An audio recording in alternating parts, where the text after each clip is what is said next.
अंमली पदार्थ विरोधी दिन आणि व्यसनमुक्ती या उद्देशाने आपण ही प्रभातफेरी या ठिकाणी आयोजित केली। मी सन्माननीय ग्रामस्थांना या ठिकाणी विनंती करतो, अधिकारी वर्गाला या ठिकाणी विनंती करतो की आपण या ठिकाणी समोर येऊन स्थानापन्न व्हायचं। माजी प्राचार्य डोंगरे सर आणि उपस्थित असणारे सगळे या ठिकाणचे सहकारी आपण या ठिकाणी या कार्यक्रमासाठी समोर यायचं।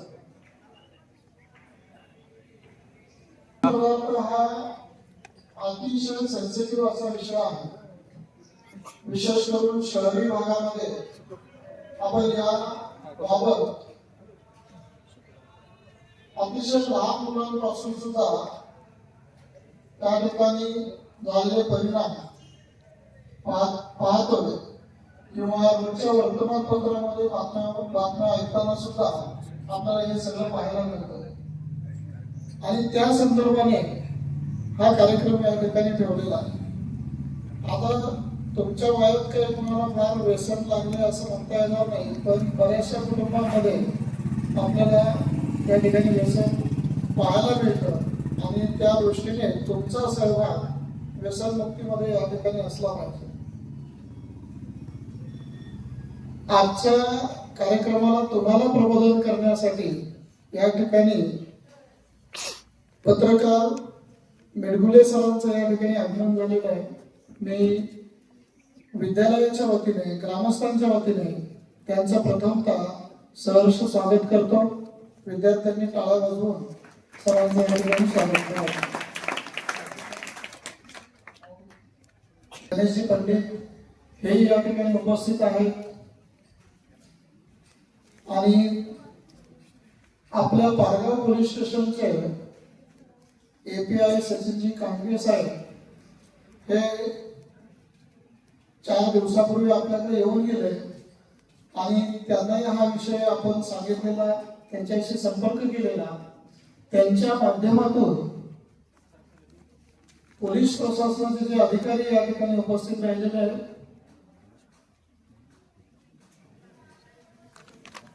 नंतर ते आपल्याला मार्गदर्शन करतील।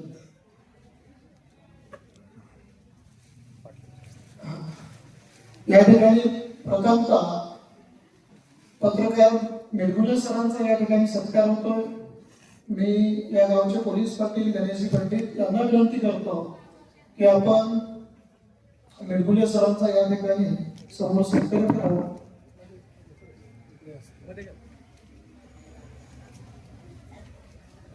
सर सुंदर प्रवचन सुद्धा करतात, कीर्तन सुद्धा करतात आणि कुठलीही 1 रुपयाची अपेक्षा न ठेवता आजचं प्रबोधन करण्यासाठी त्यांनी विद्यालयासाठी वेळ दिलेला आहे।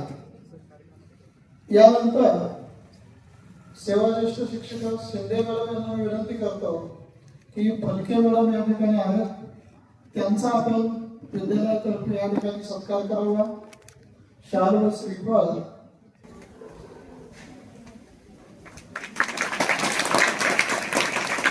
यानंतर पारगाव पोलीस स्टेशनचे अधिकारी इतके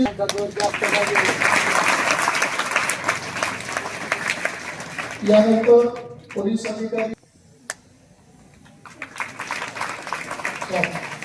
आणि यानंतर पारगाव पोलीस स्टेशनचे गव्हाणे साहेब यांचा अधिकारी वर्गाचं या ठिकाणी अभिनंदन करायचं, स्वागत करायचं। पत्रकार मेडगुले सर हे या ठिकाणी विद्यार्थ्यांना मार्गदर्शन करतील आणि प्रत्येक शब्द मुलांना लक्षात ठेवा।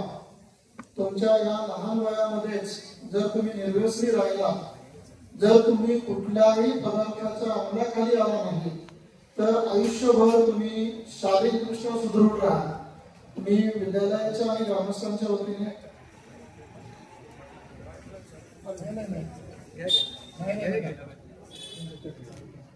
मी सरांना विनंती करतो की आपण या ठिकाणी मार्गदर्शन सुरू करू। संपू दे अंधार सारा, संपू दे अंधार सारा, उजळू दे आकाश तारे, गंधाऱ्या पहाटेचे थे वाहू दे आनंद वारे, जाग यावी सृष्टीला की, जाग यावी सृष्टीला की, होऊ दे माणूस जागा, मार्ग स्वारे स्वच्छ व्हावे, घट्ट व्हावा प्रेम धागा, मार्ग सारे स्वच्छ व्हावे, अनमने ही साप व्हावी, ही सकाळ रोज यावी, माणसाचा देव व्हावा, माणसाचा देव व्हावा.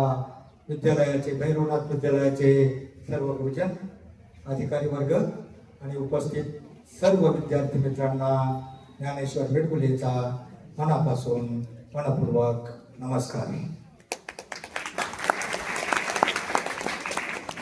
आजकाल बघा, जो माणूस पायानं चालतो तो ठराविक अंतर काढतो. तुम्ही कशाने चालता?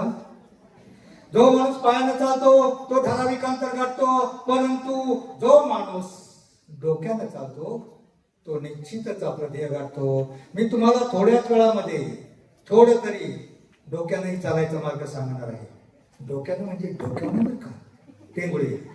डोक्यानं म्हणजे नीट सरळ अभ्यासामध्ये डोकं वापरून, डोक्यानं म्हणजे नीट सरळ मार्गाने जगून आपण जीवनामध्ये प्रत्येक जण मोठा, चांगला आणि यशस्वी माणूस होऊ शकतो, हा विश्वास देण्याचा माझा प्रयत्न आहे. खरं तर आज अंमली पदार्थ विरोधी दिनाचं औचित्य साधून भैरवनाथ विद्यालय आणि पेज ग्रुप पुणे यांच्या वतीनं सौ गवारी मॅडम, प्राचार्य काळे, प्राचार्य खाडे आणि यांच्या सर्वांच्या विचारातून हे प्रयोजन. आजकाल बघा, मी शेवटला म्हणतो माणसाचा देव व्हावा, माणसाचा देव. आता देव या शब्दाची व्याख्या काय? आपल्याकडे देवाची संख्या किती कोटी आहे? 33 कोटी. मला वाटतं 33 कोटी म्हणजे 33 प्रकारची अशी काहीतरी संकल्पना असावी. 33 कोटी म्हणजे 33 प्रकारचे असं काहीतरी असावं. तुम्ही 33 देवांचीही नावं सांगू शकणार नाही. परंतु मुलांना आजही आपल्या देशामध्ये जिथे जाते हसते खेळते असे 33 कोटी देव आहेत. आणि ते देव कोणते आहेत माहिती आहे तुम्हाला?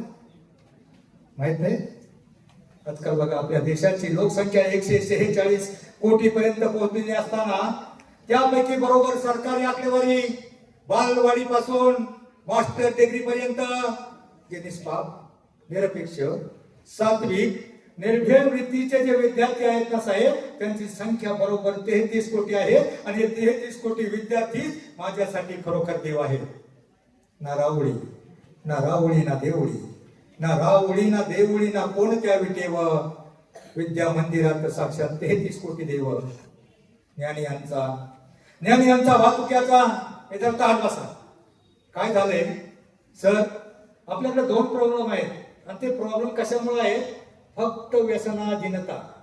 व्यसनामुळे काय होतं? ही नवीन पोरं व्यसनाच्या आहारी जातात. ती का जातात? त्याचं पहिलं कारण पाटलांचा बैलगाडा गाड्या मागे जातात, तिकडे गाडा सेकंद मध्ये पडला ही उड्या मारतात आणि परत येताना तो मालक त्यांना धाब्यावर काहीतरी चालतो. दुसरी वरातीमध्ये काय होतं? ज्याची कधी कोणाला चहा पाजायची आवडत नाही तो अगदी मोठेपणाने 4-2 बॉक्स आणतो, डीजे वाजवतो आणि या पोरांना नाचवतो.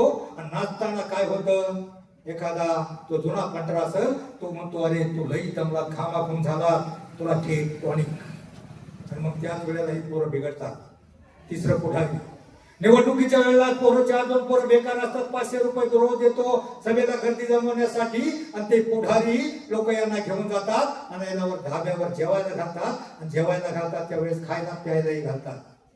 पोरं बिघडण्याचं, व्यसन लागण्याची 3 कारणं आहेत. वराती साहेब, अशा प्रकारच्या वराती बंद केल्या पाहिजे. तर व्यसनांचा आता व्यसनमुक्ती हा विषय या मुलांसाठी नाहीच, ही देवाची उपा आहे. मुलं म्हणजे देवाघरची फुलं आहेत, अगदी निष्पाप, निर्भेळ, खरोखर माझ्यासाठी देव आहेत. सर 4 युग झाली: त्रेतायुग, सतयुग, द्वापारयुग, कलियुग. आता त्या त्रेतायुगामध्ये देव आणि राक्षस, देव आणि दानव.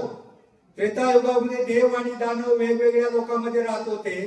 राक्षस लोक वेगळं होतं, देवांचा लोक वेगळं होतं. त्यानंतर आलं सतयुग. सतयुगामध्ये देव आणि राक्षस एकाच लोकांमध्ये, भूलोकामध्ये राहत होते. म्हणजे राम अयोध्येला आणि रावण श्रीलंकेमध्ये. त्यानंतर आलं द्वापारयुग. द्वापारयुगामध्ये देव आणि दानव एकाच घरामध्ये राहत होते. ते म्हणजे पांडव, धर्मराज, अर्जुन आणि दुर्योधन, दुशासन एकाच घरामध्ये राहत होते. आणि साहेब कलियुग, या कलियुगामध्ये देव कुठे राहतोय माहित नाही. देव आणि दानव कुठे राहतात? मला तर माझा प्रश्न आहे, माहिती आहे कोणाला कुठे राहतात? ते प्रत्येकाच्या आतमध्ये राहतात. हे माणसाच्या आतमध्ये राहतात. आणि हा देव जागा करायचा असेल, त्यातला दानवाला प्रवेश द्यायचा नसेल, तर या नवीन पिढीला खरोखर प्रबोधन होणं गरजेचं आहे. आमच्याकडे सत्य होतात, कीर्तन होतात, प्रबोधन होतात. मला सांगा मुलांनो, तुमच्यातले किती जण हरिपाठाला जातात? किती जण कीर्तनाला जातात? जातात तुम्ही, हात सगळे जातात, पण कधी जातात? शेवटच्या दिवशी काल्याचं कीर्तन झालं का लाईन मध्ये असतात. कशाला? भोजन. भोजन आणि भजन. भोजन आणि भजन या शब्दामध्ये फक्त एक काना आणि एक मात्र एवढं अंतर आहे, परंतु त्यातला अर्थ घेतला तर जमीन आसमानाचं अंतर आहे. आता केलेल्या काल्याचं कीर्तनाचं भोजन हा तर उद्या सकाळपर्यंत तुमच्यामध्ये पोटामध्ये राहील. उद्या सकाळी गेट आउट राहणार आहे महिनाभर. परंतु प्रवचन, कीर्तन, अभंग, भजन आणि हा देव, देवाकडे जाणारा सध्या कलियुगामध्ये एकच मार्ग आहे, कीर्तन, प्रवचन, भजन, हरिनाम, हरिपाठ. हरिपाठाला तुम्ही जात नाही बघा. हरिपाठात एवढं सामर्थ्य आहे. हरिपाठामध्ये माणसं काय, हरिपाठामध्ये त्यांना देव मिळणार नाही. पण हरिपाठ म्हणत असताना माणूस काय करतो? एकदा म्हणतो हरिमुखे म्हणा, हरिमुखे म्हणा. दुसरा म्हणतो पुण्याची गणना कोण करी. तिसरा त्याच्या पुढे म्हणतो, चौथा त्याच्या पुढे म्हणत असताना त्यावेळेला त्याच्या डोक्यामध्ये संसाराच्या प्रपंचाच्या कोणत्याही कटकटी अडचणी नसतात. त्यावेळेला त्याच्यामध्ये एकच विचार असतो, हरिमुखे म्हणा, हरिमुखे म्हणा. आणि त्यावेळेला काय होतं? त्याचं मन, चित्त, बुद्धी स्थिर, एकाग्र, पवित्र, शांत होते. आणि त्या माणसामध्ये देव निर्माण होतो. देव तरी कुठे आहे? स्वदेशी मानवा रावळी मंदिरी नांदतो देव हा आपल्या अंतरी. कुठे स्वदेशी रामेश्वरान, कुठे स्वदेशी काशी, हृदयातला भगवंत राहिला. तुमच्यामध्ये देव आहे. फक्त आयुष्यामध्ये तुम्ही त्या देवाला, कारण तुम्ही काही अजून व्यसनाचा तुमचा संबंधच नाही. आणि मला माहिती आहे, आपण खेडेगावची पोरं आहे, आई बाबाचे संस्कार असतात, आपल्याकडे कीर्तन प्रवचन होतं, आपली पोरं आयुष्यात बिघडत नाही. काय प्रकार घडला? का बिघडतात पोरं? MA पर्यंत, MDS पर्यंत, MBBS पर्यंत पोरांना बाप शिक्षणाचा खर्च करतो आणि ते मुलगा कुठेतरी तिकडे गेल्यावर वाईटाची एखाद्या मित्राची संगत लागते. कसा बिघडतो माणूस? एखादा मित्र घडतो, तुम्ही फार हुशार आहात आणि तुमच्यामुळं तो तुमच्यावर खरं तर जळत असतो आणि तुम्हाला मग बिघडवण्यासाठी तो मित्र कुठेतरी तुम्हाला फसवण्यासाठी पार्टीला घेऊन जातो, तुम्हाला बिघडवतो, तुम्ही आपोआप मागं पडता.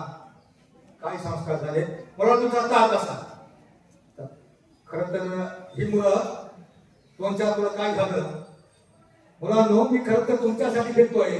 तुमचा प्रश्न वेगळा आहे आणि मुलींचा प्रश्न वेगळा आहे. आज प्रत्येक गावामध्ये सर 10 ते 12% मुलांचे लग्न होत नाहीत. का होत नाही? व्यसनामुळं. ही पोरं बैलगाड्या पुढे जाऊन बिघडलेली असतात, वरातामध्ये बिघडले असतात, पुढाऱ्यांच्या नादाने बिघडले असतात. अशा पोरांना मग कोण देणार पोरी? मला माहिती आहे तुम्ही राष्ट्रपती नाही होणार, मला माहिती आहे तुम्ही देव नाही होणार, परंतु तुम्ही कमीत कमी नवरदेव किंवा पती तरी व्हावा यासाठी हा माझा प्रयत्न आहे. खरं तर ही पिढी फार हुशार आहे. खरं तर सर ही पिढी फार हुशार आहे. पण माझ्याकडे काय झाले, जरा जास्तच हुशार आहे. की 2-4 पोरं का असतात त्यांचं रताळ बसा. कारण मी येत्या 1 तासामध्ये मी तुमची बॅटरी इतकी फुल चार्जिंग करून देणार आहे, कमीत कमी तुमची लग्न होईपर्यंत उतरणार नाही. ज्याची बॅटरी चार्ज होणार नाही तो तसाच राहील.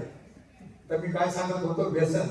आता व्यसन कधी लागतं, कशा प्रकारे लागतं? एखाद्याला बिघडवण्यासाठी. बघा, आमची काही माणसं मुंबईला जातात, प्रयत्न करतात, अपयशी होतात आणि मग नैराश्यामध्ये व्यसन लागतं.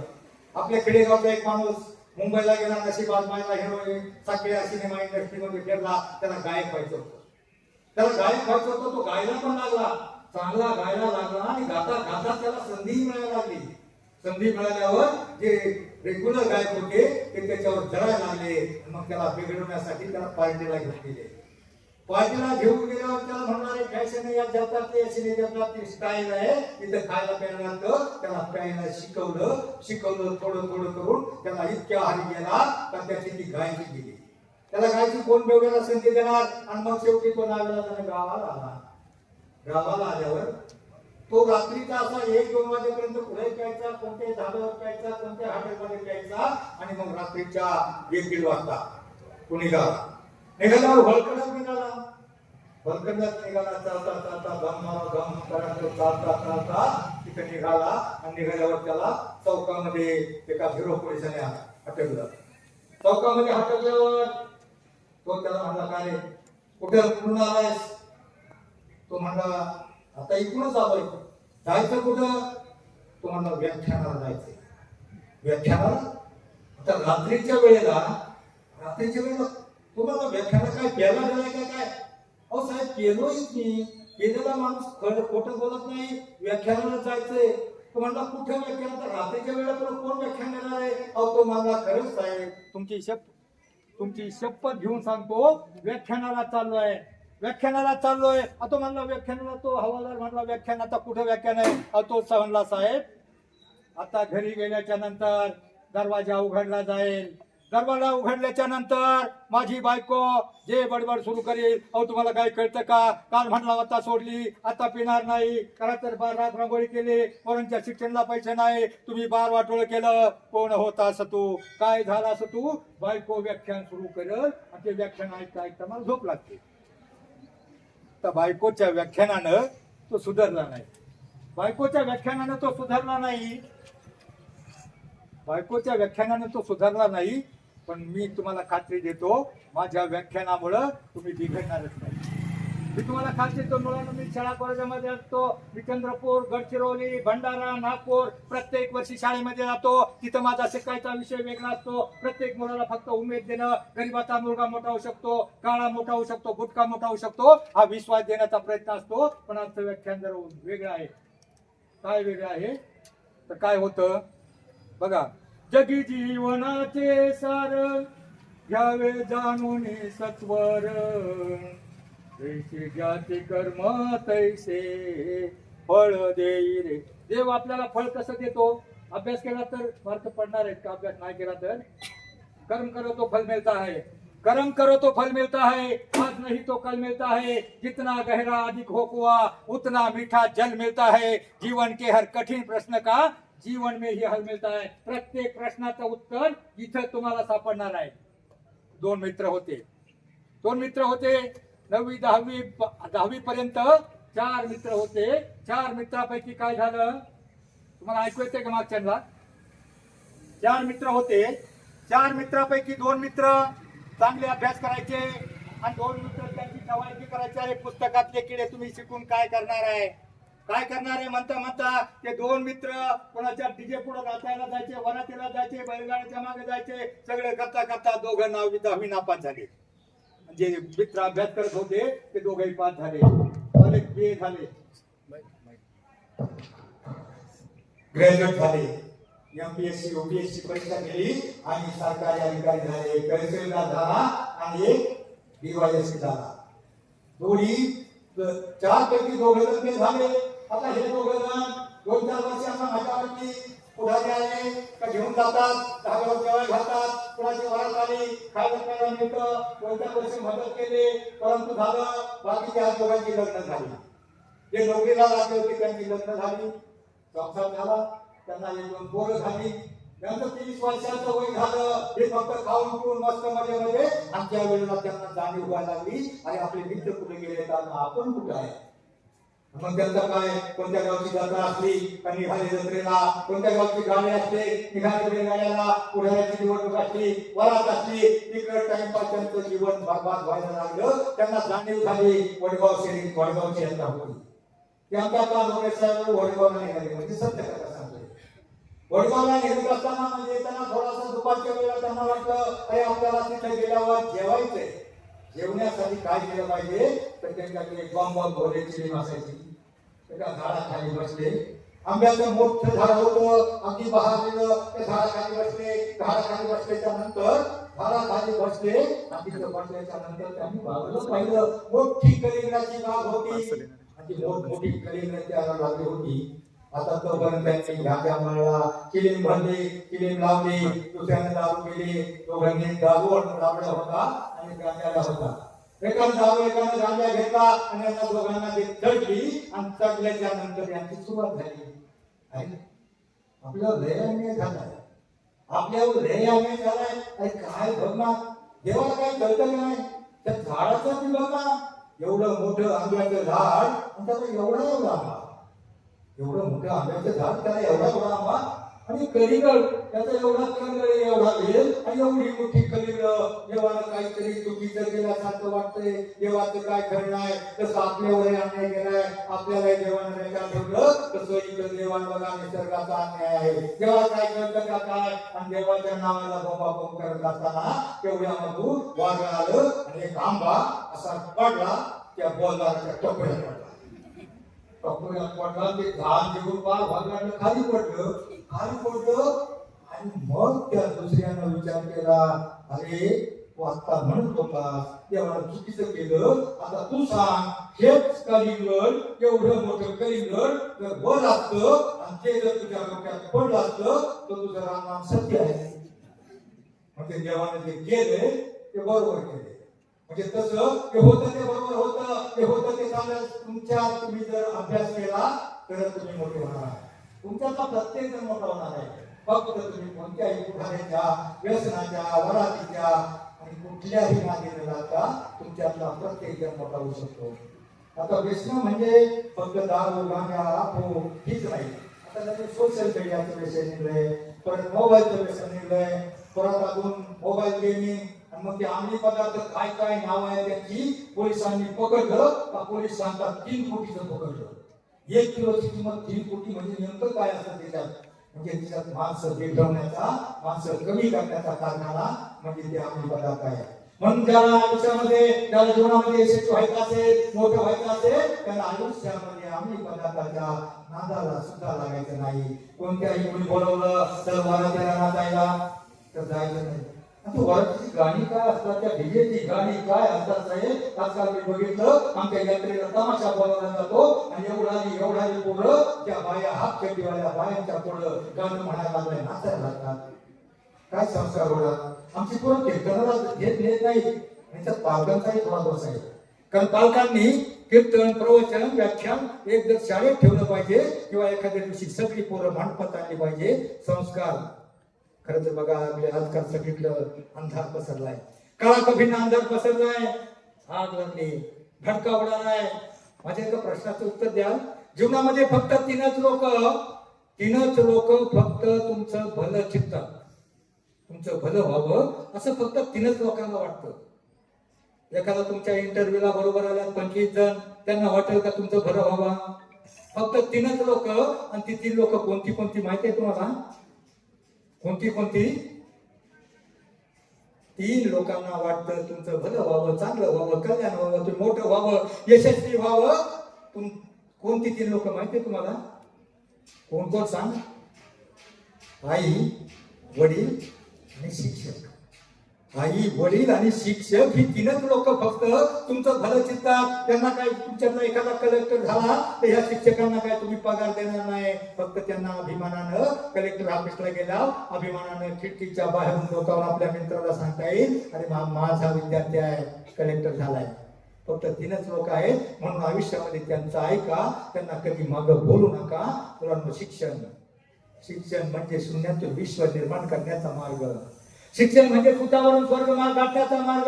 लोक मेल्यावर स्वर्गात जाण्याची इच्छा व्यक्त करतात, पण शिकला सवरलेला माणूस त्या पृथ्वी तलावर स्वर्ग उभा करू शकतो. इतकी ताकद या शिक्षणामध्ये आहे. आणि मुलांना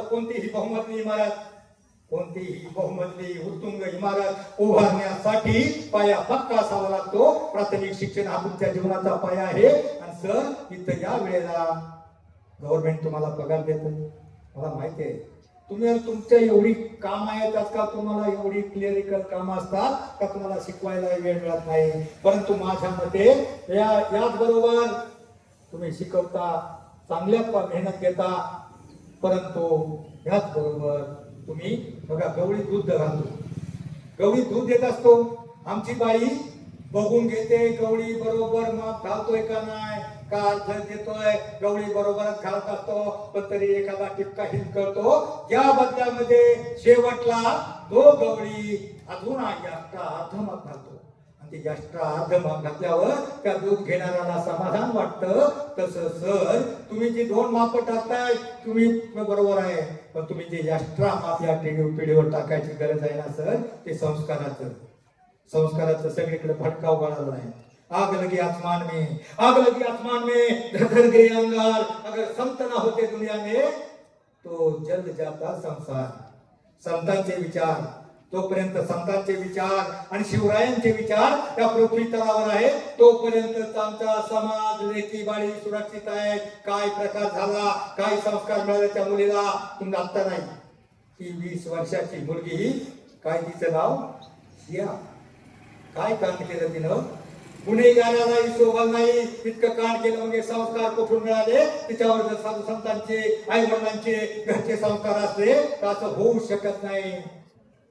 कारण बघा 3 वर्षाच्या मुलीपासून 60 वर्षाच्या म्हातारीपर्यंत सुरक्षितता नाही. त्यासाठी खरी संस्काराची गरज आहे. नुसतं पोलिसांच्या कायद्यानं काही होणार नाही. कायद्याला पोलिसांना पाहून एक वेळा गुन्हेगार थोडा वेळा बाजूला पडतो, पण तो आपली प्रवृत्ती सोडत नाही. त्याची प्रवृत्ती, तिचा संस्कार जागवण्यासाठी, त्यासाठी त्यांना संतांच्या विचाराची, शिवरायांच्या विचाराची गरज आहे. आग लागली, भडका उडालाय, वणवा जवळ येतोय, हरणी आतमध्ये आहे, पाळत बाहेर बसलोय, आग जवळ येते, आग जवळ येते. आता हरणी म्हणजे कोण, प्रातिनिधिक स्वरूपात सांगतो. हरणी म्हणजे तुमची आई आणि पाडस म्हणजे तुम्ही. पण जाऊ द्या, आपण हरणी धरू. हरणी आतमध्ये टीव्ही मध्ये व्यस्त आहे, पाडस बाहेर मोबाईल मध्ये मस्त आहे. आणि त्याच वेळेला वणवा येतोय आणि वणवा आल्यावर तो वणवा जवळ जवळ येतोय. थोड्या वेळेला वणवा जवळ येतोय. वणवा जवळ येत असताना ते पाडस त्या आगीमध्ये सापडणार आहे. हा पाडस आगीमध्ये सापडणारच आहे. त्याच वेळेला एक शिकारी झाडाच्या आत टपलेला असतो. आता जर या पाडसावर नेम मारला ना, या पाडसावर बाण रोखला, या पाडसाची शिकार केली तर माझं 8 दिवसाचं काम होईल. आणि त्याच वेळेला त्या आगीमधून एक वाघोबा येतो. तो वाघोबा त्या पाडसाला बघतो आणि मग तो त्या वाघोबा त्या पाडसाकडे झेप घेतोय. आता मला सांगा पाडसांनो, ते पाडस कसं वाटणार आहे? तिकडून आग जवळ येते, आगीतून ते मारणार आहे. त्याच वेळेला शिकारी नेम धरून बसलाय, शिकारी त्याला मारणार आहे. त्याच वेळेला वाघोबा ही टपून तिकडे त्याच्याकडे धाव घेतोय. मला सांगा, हे पाडस कसं वागणार आहे? त्या प्रश्नाचं उत्तर सांगा. त्या प्रश्नात 2 उपप्रश्न आहेत अजून. बरं तुमच्या डोक्यात आलं तर सांगा. तर त्यावेळेला काय होतं? त्यावेळेला ते पाडस वाचूच शकत नाही असं सगळ्यांना वाटतं. सगळीकडून संकट आहे, तिकडे वाघोबा आहे, शिकारी आहे, आग लागली, वणवा भडकलाय आणि त्यावेळेला पाडस वाचणार नाही. परंतु मुलांनो, त्यावेळेला सृष्टीचा चमत्कार होतो. सोसाट्याचा वारा सुटतो. वारा सुटल्यावर विजांचा कडकडाट होतो आणि विजांचा कडकडाट होत असताना त्यावेळेला तो शिकारी ज्या वेळेला नेमका बाण मारणार आहे त्याच वेळेला विजांचा कडकडाट होतो. त्याचा हात व्हायबल झाल्याच्या नंतर त्याचा बाण धडक घेणाऱ्या वाघोबावर लागतो. त्याच्या बाणानं वाघोबा मरतो, वीज पडून तो शिकारी मरतो. आणि मग पाऊस सुरू झाल्यानंतर ती आग विझली जाते. आहे ना चमत्कार? पण आता मला सांगा, हा वाघोबा कोणता, हा शिकारी कोणता, हा पाऊस कोणता, त्या विजा कोणत्या? जाऊ द्या, नाही आपला वेळ कमी आहे, पाऊण तास दिलाय, तर मी तुम्हाला थोडक्यात सांगतो. हा वाघोबा, हा शिकारी, हा पाऊस, विजांचा कडकडाट मी सांगतो. ज्या वेळेला सोसाट्याचा वारा सुटतो. कोणत्या सोसाट्याचा वारा? परमार्थाच्या सोसाट्याचा वारा सुटतो. अध्यात्माच्या विजा कडकतात आणि संस्काराचा पाऊस या 9 पिढीवर पडेल. त्याच वेळेला सर ही पिढी वाचणार आहे, नाहीतर सगळे बर्बाद होणार आहे. आता मला सांगा, तो वाघोबा कोणता? तो वाघोबा म्हणजे तुम्हाला एखादा कपटी मित्र. अरे माझ्यापेक्षा चांगला आहे, याला जर बिघडवलं तर मला खायला प्यायला मिळेल. तो कपटी मित्र, व्यसनी मित्र म्हणजे वाघोबा. तो शिकारी कोणता?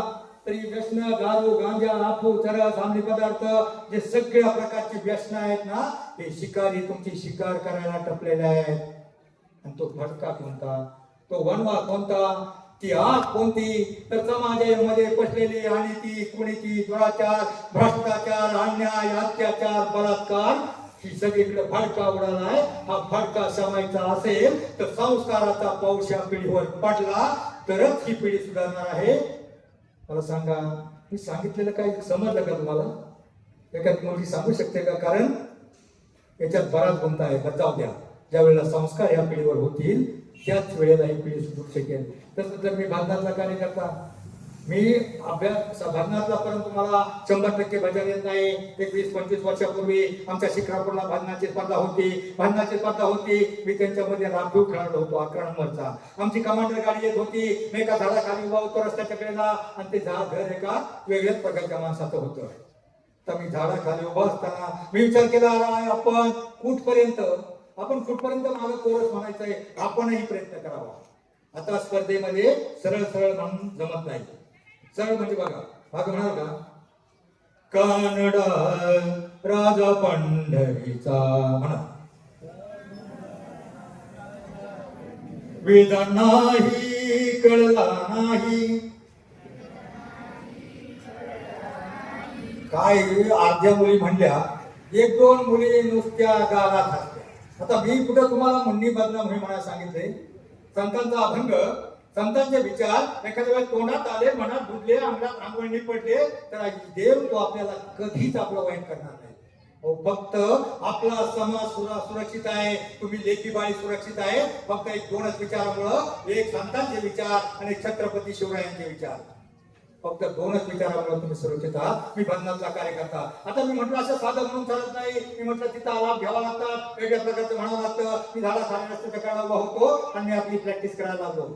विठ्ठला म्हणा, हा मग जाऊ द्या. मी असं आराम घ्यायचा प्रयत्न करत असताना तेवढ्या बाजूनी एक बेवडं रडतच माझ्या समोर आलं. मी म्हटलं काय झालं मित्रा, काय मारलं का काय तुला कोणी? तू म्हणलं नाही. मग काय झालं तुला रडायला? ते म्हणलं काय सांगू दुःख मित्रा, त्यानं माझ्यासारखा स्वर लावला. काय सांगू दुःख मित्रा, आठव मला झाला त्याच्या गुणाचा, असाच वळून कुत्रा मेला की र माझा. काय झालं, रात्री बेवड्यांची पार्टी झाली होती. 7-8 बेवड्यांची पार्टी झाली. त्यावेळेला कोणी बेसन पीठ आणायचं, कोणी रवा आणायचा, कोणी पीठ आणायचं, कोणी फरसाण आणायचं. आणि नेमकं याच्या घडी कुकरू होतं, एक लहान कुकरू होतं. यांनी ते कुकरू न्यायचं होतं. मग रातचं काय झालं, त्यांनी सगळी पार्टी केली होती आणि पार्टी केली. रातचं ते सकाळ उठलं, तांबड्यामध्ये जसं घरी आलं, घरी आल्यावर त्याच्या डोळ्यामध्ये झिंझिण्या झाल्या. त्यांनी पाहिलं, रात्री आपण उचलून नेलं होतं कोकरून दारात. कसं ते बायकोला म्हटलं, तेवढ्यात ते बायकोला म्हटलं, हे कोकरू इथं कसं? बायको म्हणल्या होत्या, कोकराचं जाऊ द्या, तुम्ही ते कुत्र ओरडत होतं रात्री उचलून नेलं ते कुठे? आता मला सांगा, कुत्री खायला लागली बेवडी तर ती कशी माणसं सांगतो? त्या वेळेला त्याच्या डोक्यात, त्यावेळेला मी म्हटलं काय, त्या बाई आली तेवढ्या त्या बाईला म्हटलं काय झालं बाई? काय नाही म्हटल्यावर रात्री यांनी अख्खं कुत्र उचलून नेलं.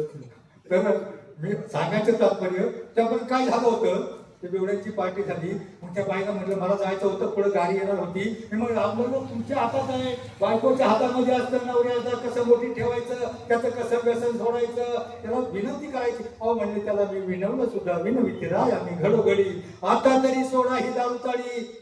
मग तो काय म्हणतो, तुझा बाप काय मला पैसे देतो, ते गाणं होतं. आणि मग तो माझा गळा नको करू वट दाबेल माझी नरडी जोड. मी म्हटलं गावात सांगायचं, पोलीस स्टेशनला सांगायचं, पोलीस पाटलाला सांगायचं, त्यांच्या मुख्य अध्यक्षाला सांगायचं. आणि मग तो आपाप जागेवर. अहो ते म्हणले सगळा प्रयत्न केला मी दादा, काय सांगू याच्या पुढं, मी माझा जीव द्यायचे राहिले. मी याला एवढी सांगितलं, सरकारनं बंद केला दारूचा गुत्ता, दारू प्यायला कोठून मिळेल आता, त्या तेव्हा हातामध्ये पडेल भेडी, आता तरी सोडा ही दारू ताडी. असं म्हटलं तरी सोडली असं का त्याने दारू? वाटतं का तुम्हाला? मग त्याने छाती पुढं काढली आणि ते म्हणते, त्या सरकाराच्या बापाला कोण ग भेटतो, भावणार बेवडा माझ्या सोबत पेतो, आम्हा दोघांची सोबत तंगा जोड. म्हणजे सगळेच पेत नाही पण 1% त्याच्यामुळे ही आणि समाजामध्ये बिघडलेले फार कोणी आहेत. एखाद्या चौकात पडतो, आपल्याला वाटतं अख्खं गाव बिघडलं. गाव बिघडलेलं नसतं. मी तुम्हाला ह्याच्यासाठी सांगितलं, कारण एकदा माणूस बिघडला का तो कापला तरी सुटत नाही. तुमच्या आई वडिलांना तुम्हाला घडवण्यासाठी बालपणी काय काय करावं लागतं, तुमची गोष्टी खटखटीत खाण काढावं लागते. नंतर बालवाडी, अंगणवाडी, हायस्कूल, प्राथमिक शिक्षण, कॉलेज तुम्हाला घडवण्यासाठी आई वडिलांना 20 वर्ष लागतात. किती वर्ष लागतात? किती वर्ष? तुम्हाला घडवण्यासाठी तुमच्या आई वडिलांना 20 वर्ष लागतात, पण तेच तुम्ही एकाच दिवसामध्ये, एकाच तासामध्ये एखाद्या नादान पुढाऱ्याबरोबर ढाब्यावर गेला, तिथं खायला प्यायला शिकला, एखाद्याच्या वरातीत नाचून खायला प्यायला शिकला, तर एकाच दिवसामध्ये डीजे पुढे नाचून, ऑर्केस्ट्रा पुढे नाचून एकाच दिवसामध्ये तुम्ही बिघडू शकता. आणि त्याला कारण व्यसन. तिथं बिघडलेले लोक असतात. तुम्हाला बिघडवण्यासाठी एक जग टपलेलं आहे, तुम्हाला सुधारण्यासाठी फक्त 3च माणसं आहेत, आई वडील आणि शिक्षक. तुमची भावकी तुम्हाला सुधारणार नाही किंवा गावकी सुधारणार नाही. तुम्ही कुणाच्या फक्त तुम्हीच आहात. फक्त एकच माणूस तुम्हाला सुधारू शकतो. कोण सुधारू शकतो? मुलींनो, एकच माणूस तुम्हाला सुधारू शकतो. कोण? तुम्ही. फक्त तुम्हीच आहात तुमच्या जीवनाचे शिल्पकार. तुम्ही तुम्हाला घडवू शकता. तुम्हाला सगळं कळतंय. तुमची पिढी फार हुशार आहे, पण भांगड काय झाली, जरा जास्त हुशार आहे. तुम्हाला सगळं कळतं, खरं खोटं काय सगळं कळतं. आता जाऊ द्या, मला वाटतं वेळ बराच झालेला असेल. एकच व्यसन सांगतो, फार वाईट आहे, सोशल मीडिया. मला लाईक मिळाल्या पाहिजे म्हणून कोणी काय व्हिडिओ टाकतात. लाईक नको तुम्हाला, तुमची लायकी बनवा. पहिली तुमची लायकी बनवा. अहो सर, काय मुलांना इतकं व्यसन, आणि हे व्यसन काय झालंय, सगळ्यात मोठा रोग. आमची आई काय करते, लहान मुलगा घरी रडत असलं सरळ काय करते, त्याच्या हातामध्ये खुळखुळा देत नाही, त्याच्या हातामध्ये खेळणं देत नाही, सरळ काय करते, मोबाईल चालू करून त्याच्या हातामध्ये देते. त्या लहान बाळाच्या डोळ्याच्या वरनं एवढी नाजूक असतात, मोबाईलची लाइटिंग एवढी इफेक्टिव्ह असते. आजकाल 7 वर्षाच्या 9 वर्षाच्या आमच्या वाघोली शिक्रापूर भागच्या मुलांची डोकी बधीर झाल्या, डोळे खराब झाले, पोरग मेंटल झालं, पागल झालं, पुण्याला दवाखाने झाले, 45,000 रुपये फी आहे. मोबाईलच्या रोजावर 17-18 लाख रुपये घातलं. 7 वर्षाचं पोरग नीट झालं नाही म्हणून तुम्ही एक तुमचा पाठ्याका बलवान व्हावं वाटत असेल तर घरचं पहिलं काम करा. तुमच्या लहान बाळाच्या हातात तुमच्या आईला मोबाईल द्यायला नका. आणि तुमच्या आईला म्हणावा की टीव्ही जरा कमी बघ, कारण ह्या बाईनं त्या बाईची गोळी करायची, याच्या पलीकडे त्या मालिकेत काही नाही. हे तुमचे टीव्ही मोबाईल ही व्यसन झाली. एका मुलीला आमच्या इकडं एक 10वीची मुलगी, तिला एवढं मोबाईलचं याड की काय मग मोबाईल आता ऑफिसर लोकांच्या कुणाच्या मोबाईल लागतो कधी येईल, पण त्या 10वीच्या मुलीला एवढी काय गरज मोबाईलची. कधी ते गाणं होतं बघ पिक्चरचं, चालताना बोलताना मोबाईल हिच्या हातात, झोपेतही स्वप्नातही हेडफोन हिच्या कानात. एक पोरगी शाळेत निघाली, मोबाईलच्या नादात मळ्यात पोचली. आई म्हणली का ग ठेवण्या शाळा नाही का? मग म्हणते ठेवी बाया याड लागलं या नको. मोबाईल गरज आहे, फक्त अभ्यासापुरता वापरा, चांगल्या कामासाठी वापरा. काय झालंय या मोबाईलमुळे सर, आमची एक सत्य कथा शेवटला सांगतो. मोबाईल हा मोठा रोग निर्माण झाला आहे. आमची एक 12वीला 95% मार्क असलेली शिक्रापूरच्या पेरणे फाट्याची मुलगी पुण्याच्या हायस्कूलला कॉलेजला गेली, वाघोलीला. कॉलेजला गेल्यावर गरीबाची मुलगी होती, पण मार्क चांगले म्हणून बापाची इच्छा होती शिकवावा. बापाने एक लहानसा मोबाईल दिला, 900 रुपयाचा.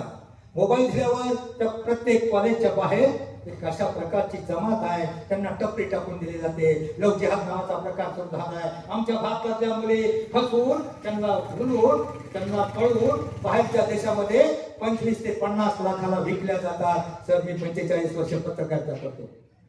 पुण्यामध्ये असताना पुणा कराडला सह्याद्री एक्सप्रेस, बेळगावला तरुण भारत, गोव्याला गोमांतक, रायगडला कृषीवेद आणि पुण्यामध्ये प्रभास, सामना, लोकमत आणि पोलीस टाइम्स.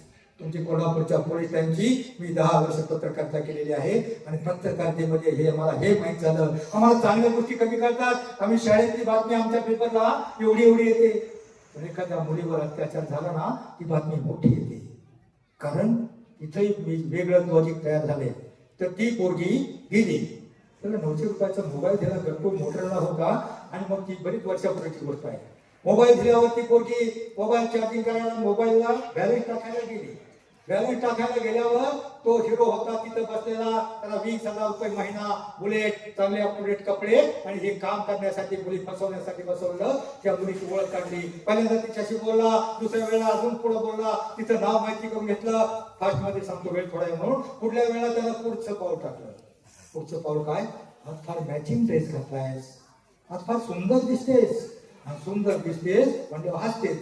सुंदर म्हणलं हरभऱ्याच्या झाडावर चढली, हसली आणि तिथंच बसली. ती म्हणली काय तुझ्यासारखी ब्रिलियंट हुशार देखण्या मुलीला कसला मोबाईल पाहिजे अँड्रॉइड, म्हणजे एवढा हलका मोबाईल वापरते. ती मुलगी म्हटली सत्य कथा आहे, उद्या तुम्ही कॉलेजला जा, तुम्ही तिथं तुम्हाला एक मायरावी शब्द निघालाय, इंग्लिशमध्ये काय म्हणतात त्याला, तो शब्द तुमच्यावर जाळ टाकेल.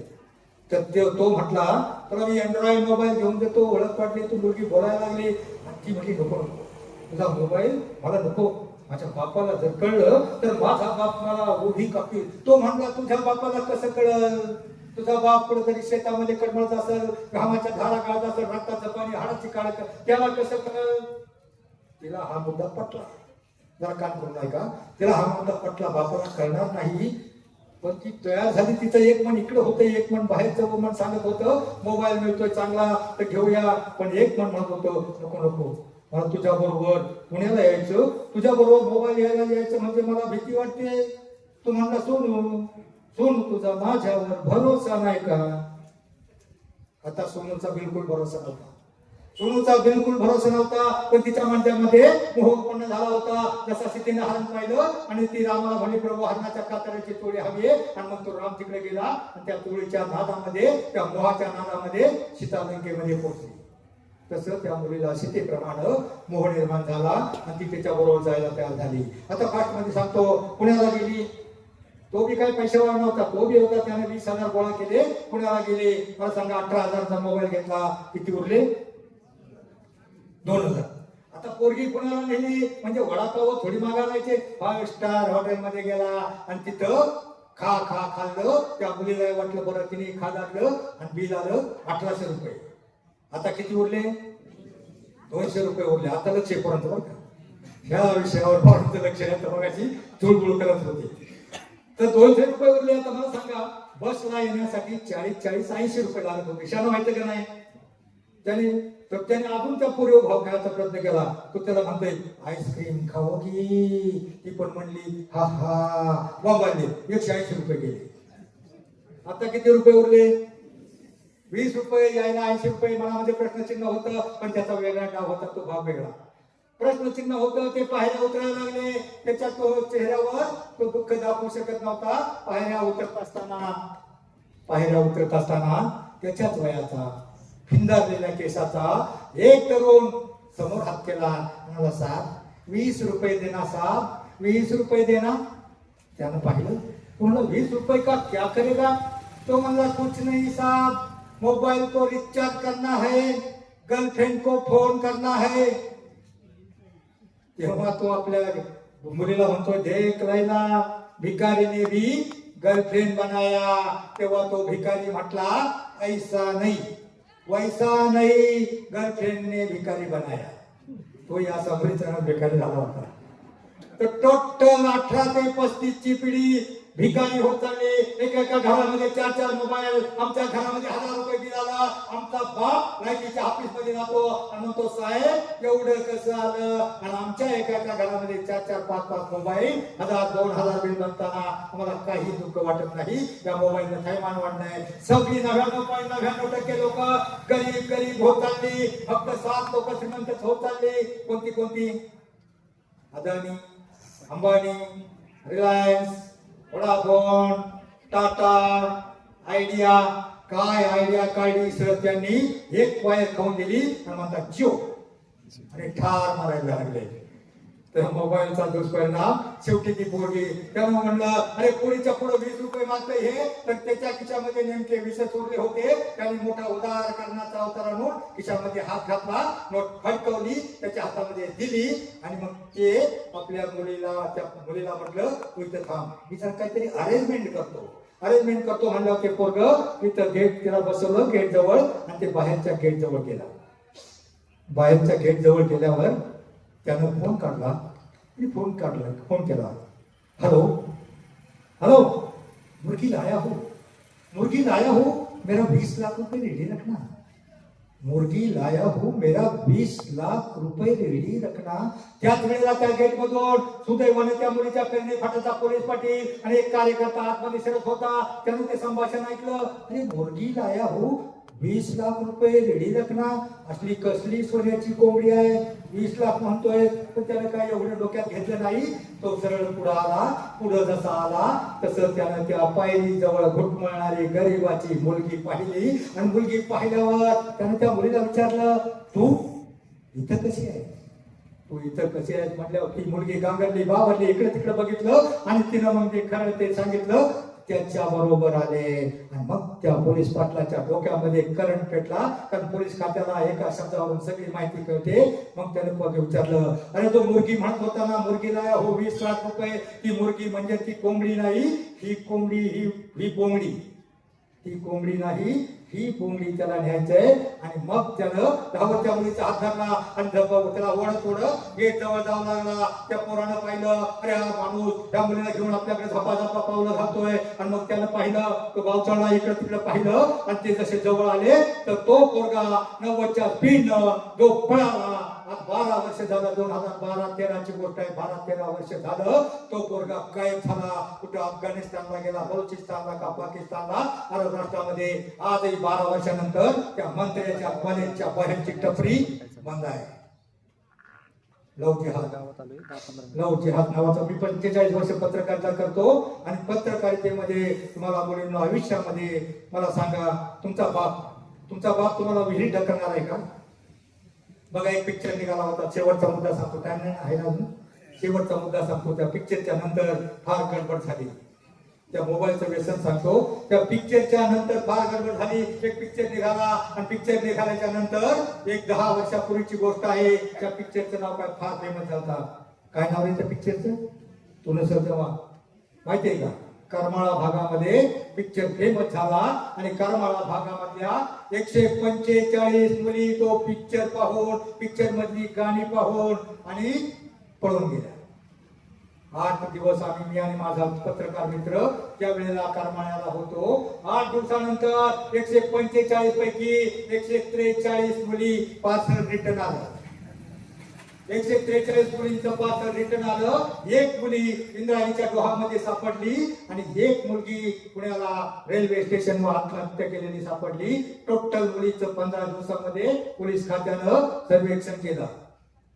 मला सांगा, एकदा बदनाम झालेल्या मुलीला समाज स्वीकारत नाही.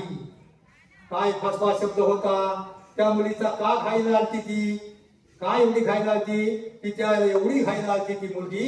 काय तिचं नाव? आरची का मिरची? ती आरचीच ना, सैराट. हा, एवढी खायला आली की ती आपल्या दोस्ताला म्हणायची, मराठी सांगू का इंग्लिश मध्ये सांगू? आता मला सांगा, मराठीत सांगू का इंग्लिश मध्ये सांगू? काय शब्द आहे तो? फसवा डेंजर शब्द आहे, अगदी डेंजर शब्द आहे. मुलींना तुमच्या माहितीसाठी सांगतो, हाय काय यू. एखादा तुम्ही कॉलेजला जाल, एखादा हिरो तुम्हाला भेटल आणि तो फसवा शब्दाचं जाळ तुमच्यावर टाकल. एखादा तुम्हाला म्हणल, मी जुना बीकॉम आहे पण माझी इंग्लिश थोडी कच्ची आहे, काय एक शब्द आय काय यू आहे ना, आय काय यू. एखादा जर तुम्हाला म्हटला आय काय यू तर त्याला म्हणायचं, तुझी आय आणि बाप माझ्या आई बापाकडे घेऊन ये आणि मग ठरवू.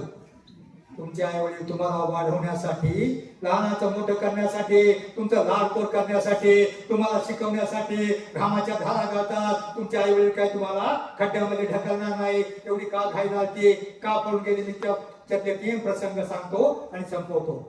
मला सांगा, ही पळून गेली, बापाचे बरेच पैसे घेऊन पोरगी पळून गेली. पळून गेल्यावर ते पैसे पण मधीच पडले, कारण पळून गेल्यावर चुकीच्या गाडीमध्ये बसले, इकडे आले, त्यांच्या मागे ते गुंड लागले, त्यांना उसामध्ये पकडलं, मारलं, पोलीस स्टेशनला गेलं. तिनं तिथं बार काढला, 40 बार काढला. एवढ्यातूनही ती पळून गेली पोरगी. काय डेअरिंग त्या काळजाशी यासारखं, काय डेअरिंग तिचं. एवढ्यातूनही पळून गेली, पण ती पैशाची व्याकुळ गायब झाली, कळलं नाही. तिकडे गेल्यावर तिच्या जे दागिना होता तिच्याकडं, ते डाग मोडल्यावर ते पैसे संपले. पैसे संपल्याच्या नंतर तुमच्या माहितीसाठी सांगतो, रात्रीच्या वेळी त्यांना पुढे प्रवेश करणार नाही. एका बाकड्यावर दोघे बसले होते. आता ह्या पोरांना माहित नाही, पण तुम्हाला मोठ्यांना माहिती आहे. पाहिलं ना पिक्चर? सैराट पाहिलं ना? दोनदा पाहिलं ना? हा, माहिती आहे, ठीक आहे. तर ते दोघं बाकड्यावर बसलेले असताना त्यांना कुठं प्रवेश मिळाला नाही. बाकड्यावर बसले असताना रात्री रात्रीच्या वेळेला 7-8 गुंड आले. 7-8 गुंड आले. 7-8 गुंड आले का वारकरी आले? माझ्या काही थोडं माझं 72 चालू झालंय त्यामुळे मला आठवत. 7-8 वारकरी आले आणि त्यांनी पाहिलं, अरे ही निष्पाप बालकं, त्यांचा काय प्रश्न आहे, त्यांना राहायला जागा नाही, खायला नाही, निवारा नाही. त्यांना उठवलं आणि त्यांना म्हणले चला रे आमच्या बरोबर, आमच्या दिंडीमध्ये सगळी व्यवस्था असते. त्यांना उठवलं आणि घेऊन निघाले. फक्त विठ्ठल विठ्ठल म्हणा, माऊली माऊली म्हणा, जास्त काही लागत नाही. वारकरी होते का? वारकरी होते का? नाही ना. कोण होते? 5-7 गुंड आले. 2 गुंडांनी त्या परशाला पकडलं, एका बाजूला कोपऱ्यामध्ये नेलं आणि बाकीचे 2-4 गुंड त्या आरतीच्या दोन्ही हाताला धरून एका कोपऱ्यामध्ये देऊन, पुष्पगुच्छ देऊन, शाल श्रीफळ घालून तिचा सत्कार करणार होते. काय करणार होते? सत्कार करणार होते. मला सांगा, कशासाठी मोहाला पडायचं? तुमच्या माहितीसाठी सांगतो. त्यावेळेला एक डेअरिंग बाजार का समोर आली, कडमड उतार मारता आपल्या भाषेमध्ये दम दिला आणि आपल्या भाषेमध्ये कडमड दम दिल्यावर ते गुंड घाबरले. त्यांनी त्याला सोडून दिलं. मुलींनो, कान करू नाही का? जरा कान करू नाही का? तुमच्या माहितीसाठी सांगतो. एखाद्या गुंडानं एखाद्या मुलीला महिलेला पकडलं. 5-7 गुंडानं एखाद्या मुलीला महिलेला पकडलं. अहो त्यावेळेला ती डेअरिंग बाजार का सोडा, एखादा मोठा पहिलवान पुढारी बोक्का सुद्धा मध्ये येत नाही. कारण एक तर त्या गुंडांना मार खावा लागेल, पोलीस स्टेशनला साक्ष द्यावा लागेल, कोर्टाच्या खेट्या घालाव्या लागतील. म्हणून मुलींनो, तुम्ही त्या सैराट मधून, त्या आई काय मधून काय शिकायचं हे तुमचं पक्का लक्षात आहे. बघा, ते काय आय काय म्हणजे काय नसतं. आय काय म्हणजे ते लव म्हणजे काय नसतं. सकाळच्या वेळी गवतावर पडलेलं वासनेचं धव असतं. एखाद्या भोळ्या भाबड्या मुलीला बसवण्याचा तो डाव असतो. आणि एकदा का उन्हानं विरघळलं ते दव, का वास्तवाच्या उन्हाच्या चटक्यानं तुमचं जीवन पुढे बर्बाद होतं. म्हणून मुलींनो, आयुष्यामध्ये कोणत्याही त्या फसव्या शब्दाला आयुष्यामध्ये फसायचं नाही. आपल्या बापाला, आपल्या आई वडिलांना मान खाली घालावा लागेल असं आयुष्यात वागू नका. त्या बापानं तुमच्यासाठी स्वतःला कधी कपडे घेतले नाही, चप्पल घेतली नाही, तुम्हाला बूट चप्पल घेतली, कपडे घेतले, तुमची हौसमत केली, तुम्हाला लहानचे मोठं केलं. तुम्ही 20 वर्षाचा झाला आणि कॉलेजला गेल्यावर एखादा असा तुमच्यावर जाळ टाकील, एखादा 2-4 महिन्याची ओळख झालेला एखादा भाड्या तुम्हाला म्हणत आहे काय, तुम्ही काय सांगायचं? त्याला सांगायचं आमच्या आई बापाकडे ये, मग बघू. तो तुमच्या आई बापाकडे येत नसतो, तुमचं वाटलं होत नसतं. तो प्रसंग जाऊ द्या. त्यावेळेला ती आजी, त्यावेळेला एक दिवस काय झालं, 2च प्रसंग सांगतो फक्त आणि संपवतो. का कंटाळा आलाय पोरांनो? कंटाळा नाही ना? त्यावेळेला तो तव्यावरती फुलती पालती आपली काहीतरी करत होता. तव्यावरती तो काहीतरी शिजवत होता. त्या टपरीवरती त्यावेळेला ती पोरगी आली आजी, म्हणली परश्या चल तुझ्या आवडीचा पिक्चर येतो का? ते म्हणले जातोच म्हणल्यावरती गेला बाहेर आला. पिक्चर बघून तो ती आल्याच्या नंतर ती गेटवर आपल्या बॉसशी बोलताना यानं गेटवरून पाहिल्यावर यांचं पित्त खवळल्यावर त्याच्या जवळ आले. एका हॉटेलमध्ये गेले. हॉटेलमध्ये दोघांचं कडाक्यातलं मराठीतलं प्रेम सुरू झालं. ते इंग्लिश मधलं नाही का? इंग्लिश मधलं संपलं ते आहे काही. हे केव्हा संपलं? तुला लई गोड लागला असेल, तुला गायला लागला असेल, प्रेम सुरू झाला. वाकडे तिकडे एकमेकाला बोलले आणि बोलल्याच्या नंतर त्याने एक ठोका बघून दिला. त्या वेटर म्हणे जरा बाहेर त्याला गटावर करून टाकलं. बाहेर आले की आजची पुढे पळायला लागली. तो मागा तिच्या हा मारते, मला तुझ्याशी बोलायचंय. ती म्हणली मला तुझ्याशी नाही बोलायचंय. हा म्हणले मला तुझा किळस वाटते. ती म्हणली मला तुझी घाम वाटते. ती म्हणली मी तुझ्यासाठी झक मारली. तो म्हणला बरी मारली. आणि मग एवढी 8 दिवसापूर्वी एवढी घालू आली होती. मराठीत सांगू का इंग्लिश मध्ये सांगू? की नेमकं काय होतं? काय नसतं बरोबर. संयम. फक्त काही त्याच्या आपल्या मनावर संयम ठेवण्यासाठी फक्त संतांचे आणि शिवरायांचे विचार. ती त्या वेळेला मी काय सांगत होतो आता? काय सांगत होतो? लक्ष. तुमचं लक्ष त्या अर्जुनाला ज्याप्रमाणे आपला पक्षाचा डोळा दिसत होता तसा तुम्हाला फक्त काय दिसलं पाहिजे? नाही तर काय मुलांना काय दिसतं? अभ्यास सोडून काही 10वी 12वी गेली का त्यांना तो पक्षाचा डोळा दिसत नाही. ते इकडे तिकडे बघते आणि आपल्याकडे कुणी बघते का काय, आणि मग ते मनात म्हणते तेव्हा बघतीस तू माझ्याकडे, मला आमदार झाल्यासारखं वाटतं. जाऊ दे, तो विषय तुमचा जाऊ द्या. आता आमदार नका हो. 30% 30 वर्षापर्यंत मुलांची लग्न होत नाही. आपलं करिअर ठरवा पहिलं आणि मगच तुम्ही आयुष्यामध्ये तुमचं काम. काय झालं, काही मुलांनी मोर्चा काढला होता सोलापूरला. 30-35 वर्ष झाले सोलापूरला कलेक्टर ऑफिसवर मोर्चा काढला. आता कलेक्टर पुढं की नाचायला लागले. गेटच्या बाहेर कलेक्टरने दरवाजात उघडला नाही आणि त्या गेटच्या बाहेर ही सगळी पोरं, ही बिगर लग्नाची पोरं ती नाचायला लागली. काय, गाईला झालंय रेडको, कशाला झालाय हळू, आणि आम्ही लग्न आलो, आम्ही लग्न आलो. आता लग्न आलो, पहिले शाळा शिकला नाही. पहिले शाळा शिक, नोकरीला लाग, धंद्याला लाग, मग आपोआप तुमची लग्न होते. प्रत्येक गावचा सामाजिक प्रश्न आहे. मी यासाठी चिंतो, आमच्या मुलांची लग्न होत नाही. 30 वर्षाची पोर होतात. कुणी व्यसनाच्या आहारी जातं, कुणी दारू पितं, गांजा पितं, काही अपूर तरस कोणतंही व्यसन लागतं आणि मग पोरं बेकार राहतात. आई वडिलांच्या कष्टाची त्यांना जाणीव राहत नाही. आणि मग ज्या वेळेला त्यांना जाणीव होते त्यावेळेला वेळ निघून गेलेला असतो. त्या भविष्यातून सुटलेला बाण परत माघारी करू शकत नाही. त्याप्रमाणे गेलेली वेळ कधीच मागायत नाही. म्हणून आयुष्यामध्ये शिक्षण, शिकून म्हणजे शिक्षण, सवरून म्हणजे सवरून, सकारात्मक अर्थाचे जेवढे शब्द, सत्य, सदाचार, संयम, सुविचार आणि संयम हा महत्वाचा. आपल्या मनाला कधी वाटलं वाईट वागावा, फक्त मनाला विचारून बघा आणि मनाला संयम ठेवा. तुमच्या आयुष्यामध्ये तुमच्या हातून वाईट कृत्य घडणार नाही. तर मी आता काय सांगत होतो, शेवटचा प्रसंग काय सांगत होतो त्या पिक्चर मधला, काय सांगत होतो. शेवटी ती मुलगी त्याला म्हटली, मराठीत सांगू का इंग्लिश मध्ये सांगू, हे एवढं मला तुझ्याशी बोलायचं नाही असं म्हणून ती गेली. तुरतुरू रोडवर क्रॉस करून गेली. एका गाडीमध्ये बसली. गाडी जाताना तिचा फोन झाला. तिच्या आई वडील, तिचा आमदार, तिच्या लेवलचा, तिचा बाप, तिचा चौथा सगळं घर अगदी तिचं पळून गेल्यामुळं त्याची बेइज्जत झाली होती. दात राहिलं नव्हतं. व्यसनाच्या आहारी गेला होता. घरी गेलो तर त्या मित्राने सांगितलं, तुला घरी यायची बंदी आहे, घरी आली तर तुला मारून टाकतील. मग शेवटी ती नाविलाज झाला, तिचा नाविलाज झाला आणि मग ती एका बस स्टँडला बस थांबली. बस थांबल्यावर त्या बसच्या खिडकीमधून तिने डोकावलं. त्याच वेळेला तिनं एक भिकारीने हात केला. भिकारी भीक मागत होती. मग भीक मागत असताना तिनं त्या भिकारणीकडे नीट पाहिलं आणि नीट पाहत असताना त्या भिकारणीमध्ये तिला कोणाचं प्रतिबिंब दिसलं. त्या भिकारणीमध्ये तिला स्वतःचा चेहरा दिसला, स्वतःचा प्रतिबिंब दिसला.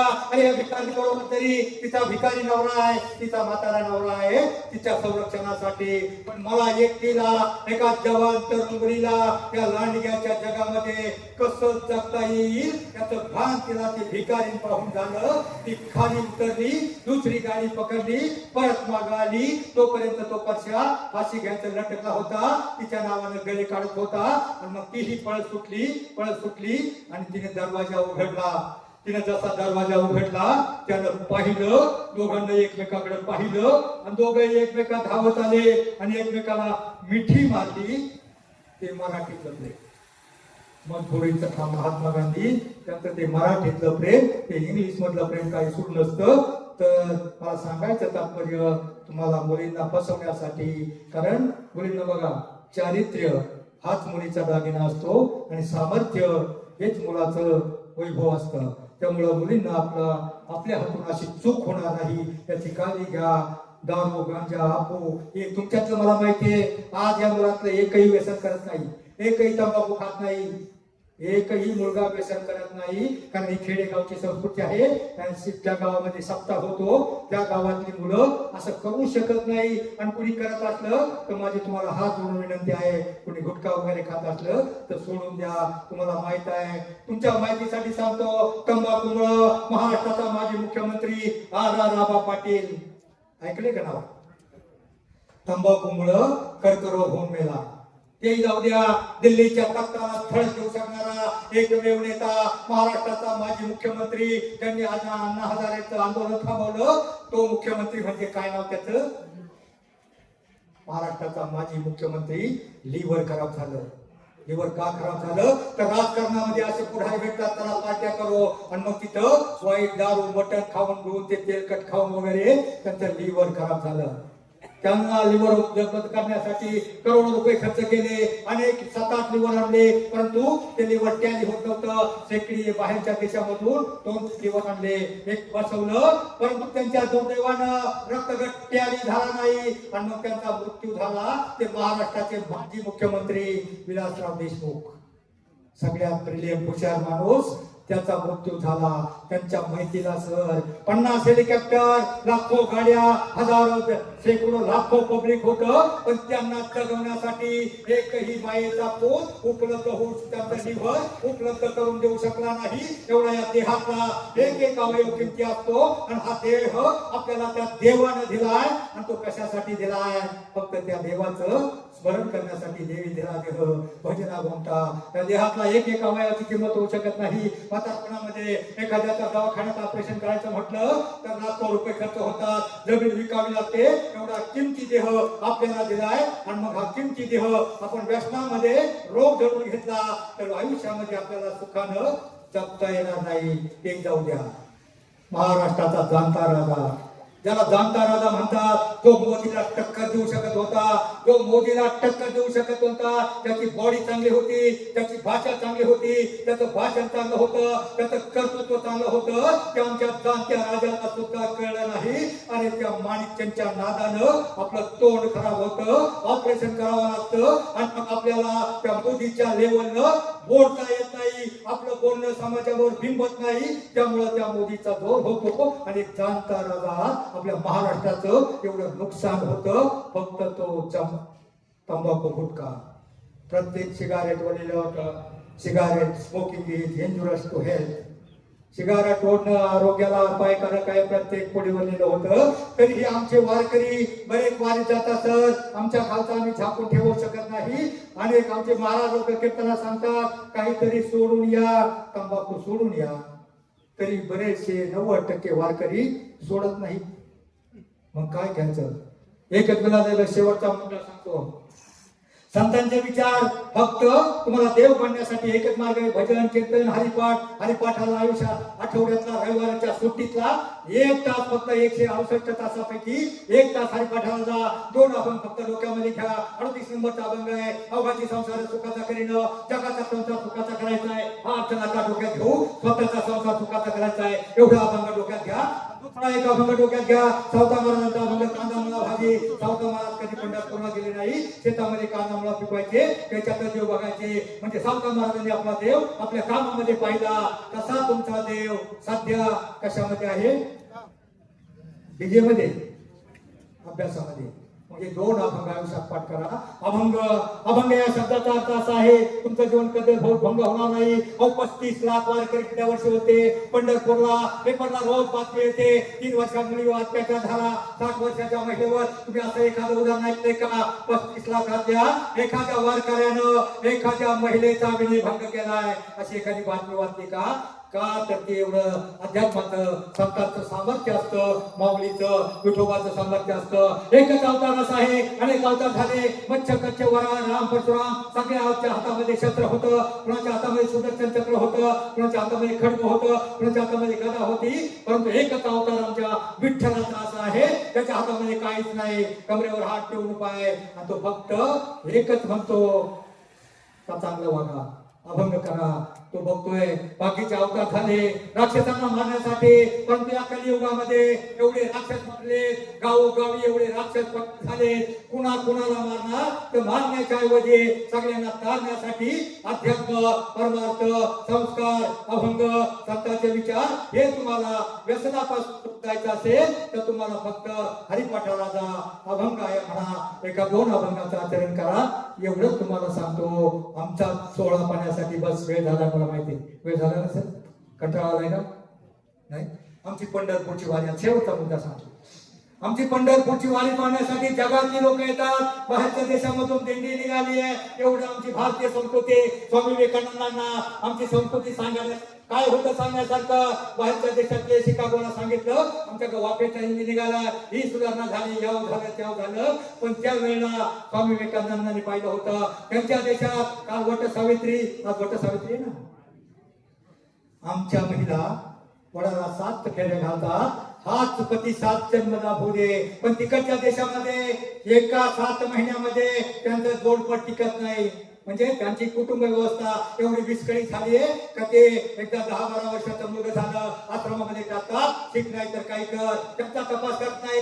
स्वामी विवेकानंदांनी त्यांना सांगितलं, ठीक आहे तुमच्याकडे सुधारणा झाल्या, पण तुमची संस्कृती, समाज व्यवस्था, कुटुंब व्यवस्था एवढी विस्कळीत झाली. आमच्या देशात तुमच्या देशातल्या आजोबांना, तुमच्या तुमच्या आजोबांना माहित नसतं त्यांची नातवंड कोण, किती, कुठं आहेत.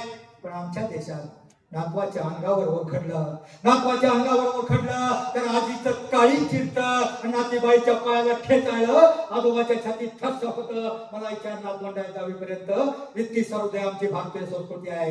आणि ही संस्कृती फक्त वारीमध्ये जपली जाते.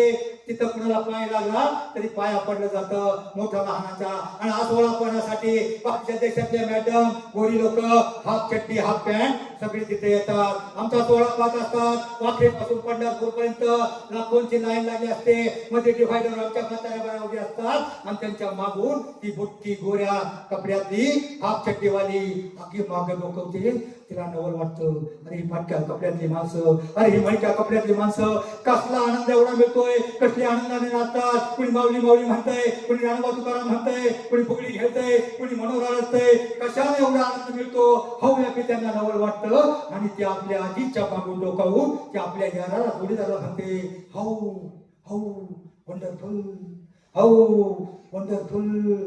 आमची गावठी आहे म्हातारी ऐकते आणि ती म्हणते, भावाने हे वंडरफोर नाही पंढरपूर आहे.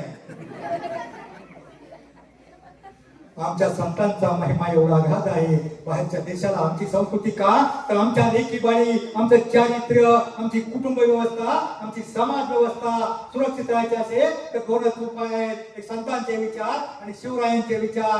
आयुष्यामध्ये व्यसन करू नका. मला माझ्या मागं फक्त एकाच वाक्यामध्ये घ्या, ताट बसा जरा आणि एकच वाक्य म्हणा, मी अशी शपथ घेतो की मी आई वडिलांना, गुरुजनांना, साहेबांना स्मरून अशी शपथ घेतो की आयुष्यात कधीही व्यसन करणार नाही. आम्ही आयुष्यात कोणत्या मोहाला बळी पडणार नाही. धन्यवाद. मला वाटतं आयुष्यामध्ये शिकायत कारण काय झालं, आयुष्यामध्ये शिकायत का, डिग्र्या कमी पडतील, जगा इतकं आयुष्य कमी पडेल, असा इतकं आनंद कमी पडेल. दावडा असे कम नशिबाचा फासा निखळून पडेल. परंतु मुलांनो प्रयत्न इतका करा, अभ्यास इतका करा, त्या विठ्ठलाला, पांडुरंगाला, या देवांना तुम्हाला देणं भागत पडेल. बस जाता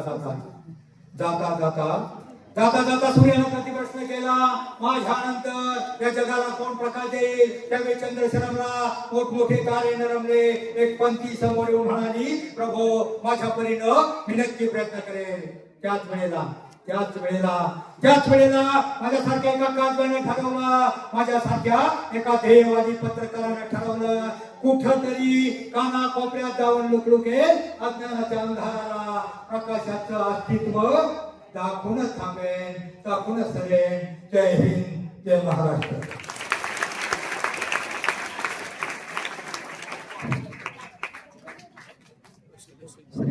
अजून एकदा जोरात टाळा.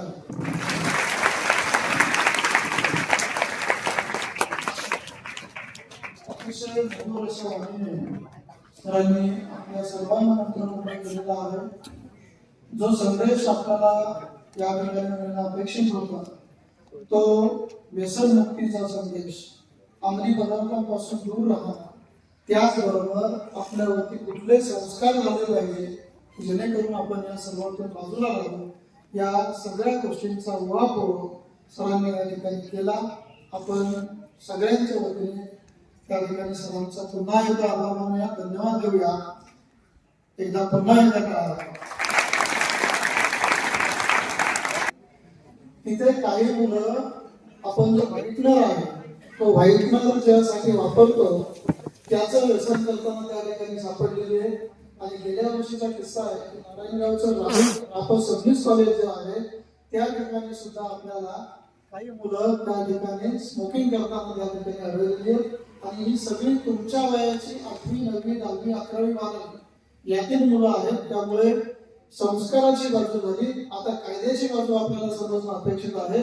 आणि त्या अनुषंगाने या ठिकाणी पारगाव पोलीस स्टेशनचे अधिकारी इतके साहेब आपल्याला मार्गदर्शन करतील. मी सर्वप्रथम मी पारगाव पोलीस स्टेशनचे इंचार्ज खांबे साहेब यांच्या वतीने, माझ्या पोलीस स्टेशनचे सर्व कर्मचारी यांच्या वतीने, या गावचे पोलीस पाटील पंडित साहेब यांच्या वतीने आणि बाकी जो गुरुजन वर्ग आणि पूर्ण शिक्षक स्टाफ, बाकी ज्येष्ठ नागरिक आणि तुम्ही सर्व विद्यार्थी यांच्या सर्वांचं सर्वप्रथम मी स्वागत करतो. आणि एक विनंती मी करतो, याच्यात काही मुलं गप्पा मारतात मध्ये मध्ये, का खाली वागलास?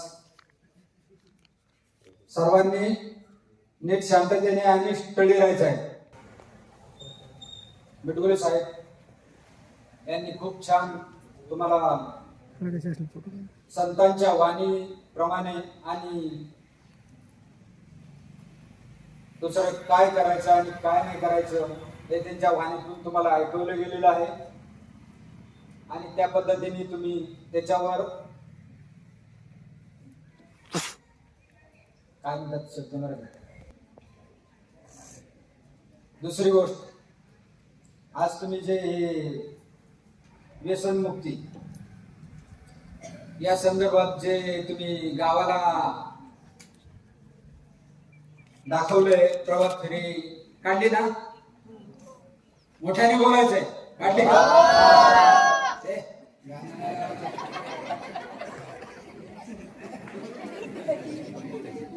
तर त्याप्रमाणे जे जे हातात बोर्ड आहे ते उभे राहा पटकन. ते बोलायचं नाही का? बोलायला फक्त कुणाला सांगितलेलं नाही. हातात घ्या बोर्ड, हे उभा राहा. तुला लाज वाटते का? ते त्याच्या हातात दे, त्याच्या हा तुझ्या हातात घे. तुझ्यासाठी आणलं का सर्वांसाठी आणलं? मग त्याचा बोर्ड कसं म्हणतोस? वाच त्याच्यावर काय. अंमली पदार्थाची नशा आयुष्याची होईल दुर्दशा, जागतिक अंमली पदार्थ विरुद्ध आहे ना. त्याच्यावर किती गौर करायचा? आपल्या घरामध्ये कसं व्हायचं नाही समज, किंवा अशी कुठल्यावर करून त्याच्यात डोकं कधी घालायचं नाही. आयुष्यामध्ये एक ध्यानात ठेवा 2-3 गोष्टी आहेत. कर्म हे आपण बनवायचं असतं, त्यासाठी कर्माला असं कधी हात लावायचा नाही, इथं कधी हात लावायचा नाही आणि असं घुटण्यात डोकं घालून कधी बसायचं. खूप माणसाला आयुष्यामध्ये, आता तुमचं आयुष्य सुरू झालेलं नाही अजून, हे आयुष्य केव्हा सुरू होतं? 12वी नंतर. 12वी नंतर का म्हणतो? 12वी नंतर तुम्हाला नोकरीचे चान्सेस असतात. त्याच्यानंतर ग्रॅज्युएशन, त्याच्यानंतर सर्वच करता येतं. तुम्हाला MPSC करता येतं, IAS होता येतं, म्हणजे जे नाही ते करता येतं किंवा ग्रॅज्युएशन. कारण 12वीचा हा मेन महत्वाचा टप्पा असतो की 12वी नंतर मुलांना प्रत्येक क्षेत्रामध्ये पाऊल टाकता येतं. आणि 12वी नंतरच आपण काय करायचं काय नाही करायचं या गोष्टींकडे लक्ष दिलं जातं. त्यासाठी तुम्ही सर्वांनी, तुम्हाला किती माझं ऐकायचं आणि किती सोडून द्यायचं, किंवा किती शिक्षक तुम्हाला चांगलं सांगतात आणि किती तुम्ही चांगले घ्यायचे आणि किती वाईट सांगतात आणि किती सोडून द्यायचे हे तुम्ही ठरवायचं.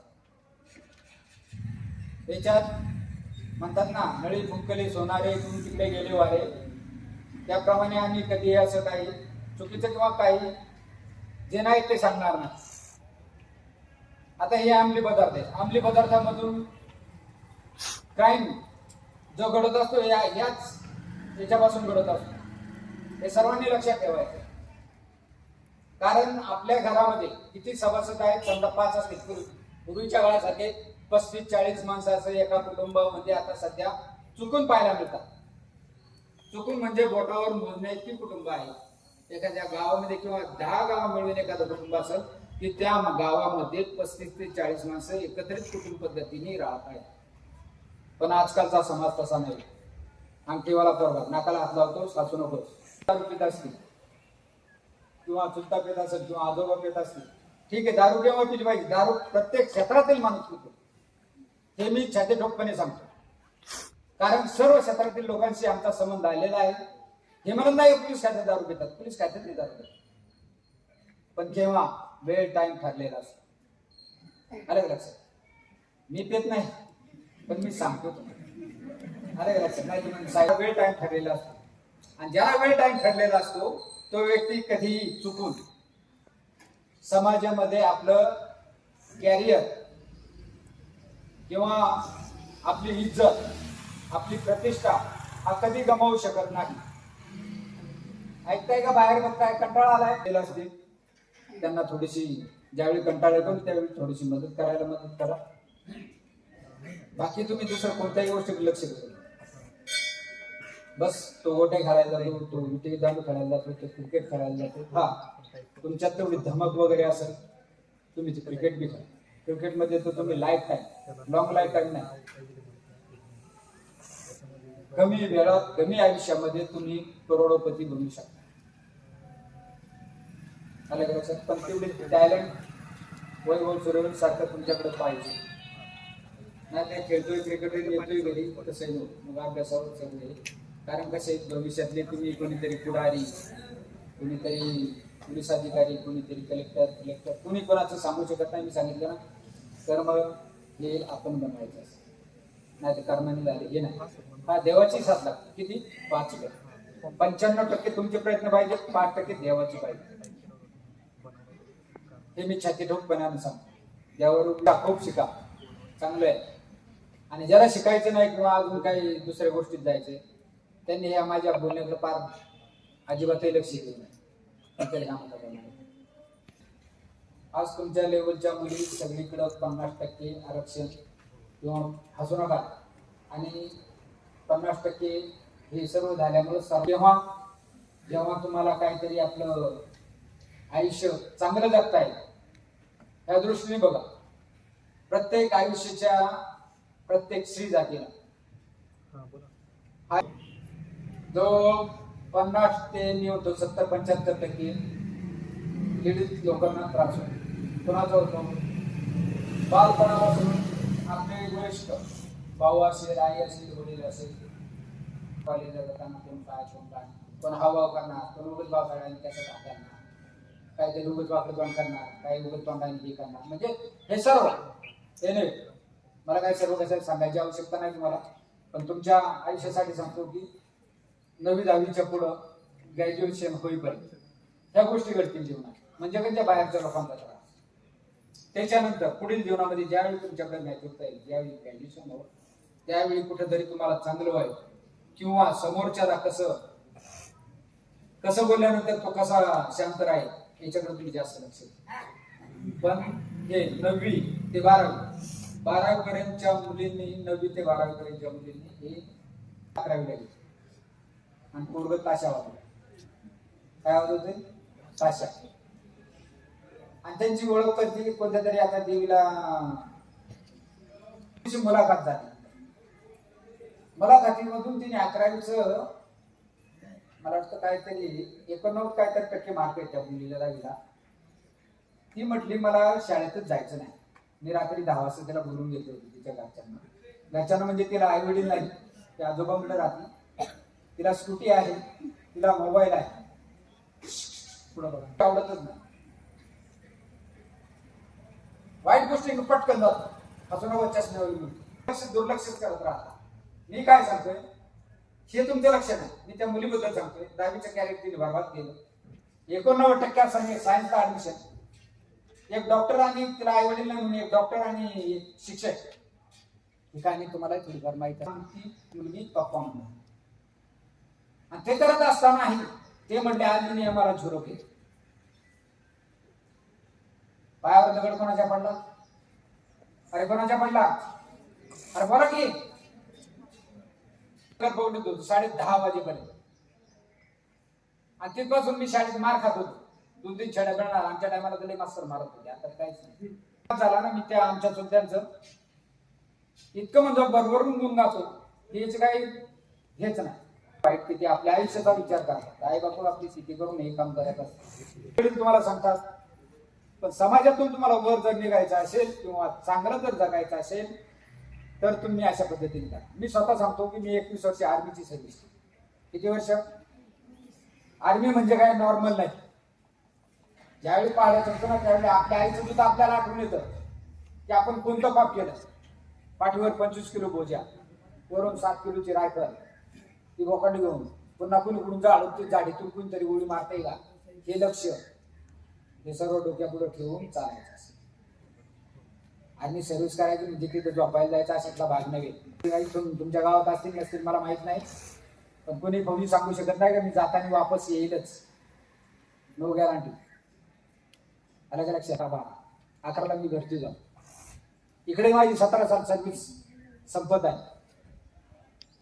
तर असं काहीतरी एम पकडा. आणि एकच वेळ माझ्याबरोबर कॉलेजला असताना FOI कॉमला असताना माझ्याबरोबर 7-8 पोरं भरतीला नेहमी जायचं.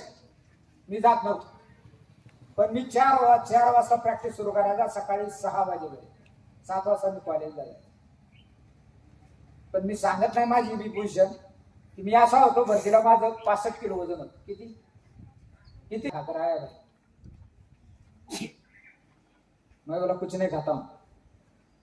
आज का सुबह का डब्बा मैं कल सुबह 24 घंटे के बाद वही खाता हूं.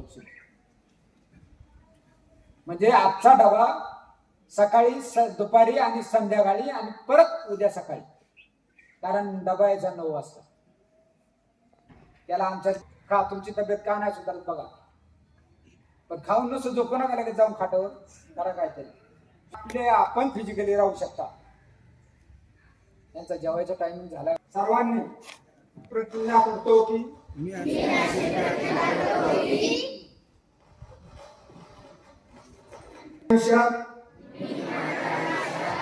कधीही कोणत्याही प्रकारच्या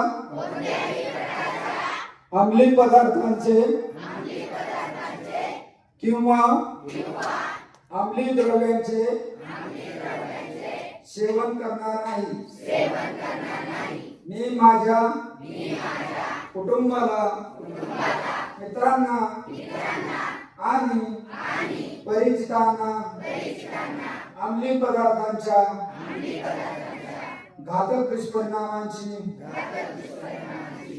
जाणीव करून दिली आणि त्यांना या व्यसनापासून दूर ठेवण्याचा प्रयत्न करेल.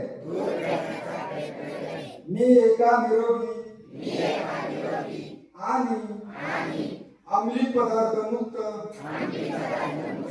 समाजाच्या निर्मितीसाठी कटिबद्ध राहील. जर मला कुठेही अंमली पदार्थांची बेकायदेशीर विक्री किंवा वापर होत असल्याचे आढळल्यास मी जबाबदार नागरिक म्हणून त्यांची माहिती तात्काळ प्रशासनाला किंवा पोलिसांना देईल. मी देशाचा एक सुजाण नागरिक म्हणून स्वतःला व्यसनापासून दूर ठेवून देशाच्या प्रगतीत आपले योगदान देईल. जय हिंद.